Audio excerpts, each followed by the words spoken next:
I have a book for you today. This is Inventing Joy, written by Joy Mangano and then co-authored by Alex Tresniowski, who is an author in his own right, and I'll link his books down below for you too.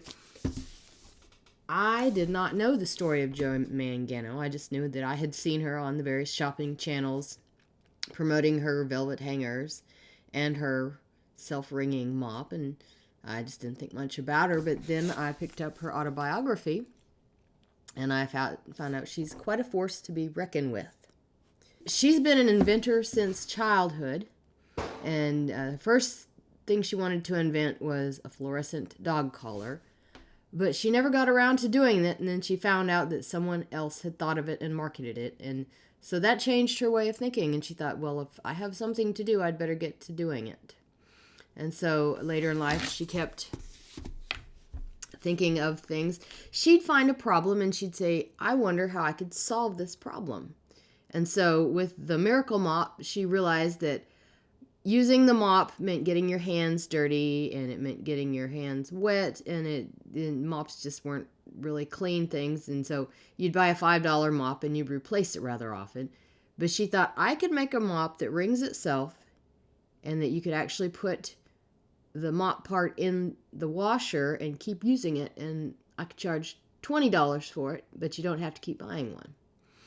And initially she found that manufacturers and people in stores weren't really going for this. Why would someone pay $20 for a mop? But she stuck with it. And she got to QVC, and she convinced them to put it on the air.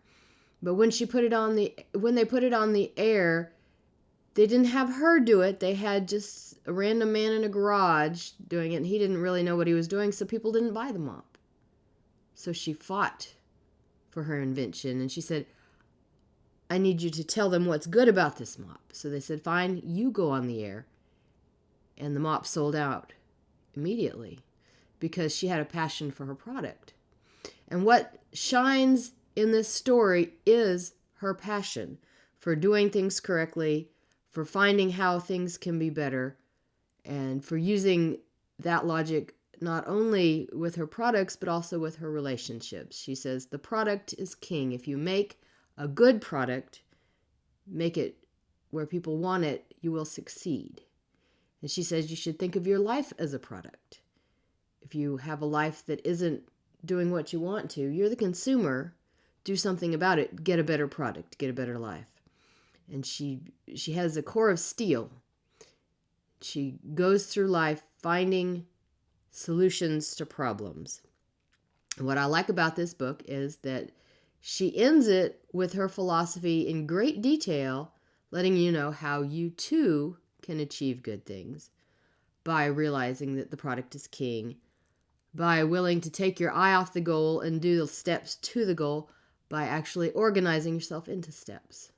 So if you need a good read and you want to be inspired, pick up Inventing Joy. It's a pretty good book. Until I see you again, make time for tea and a good book.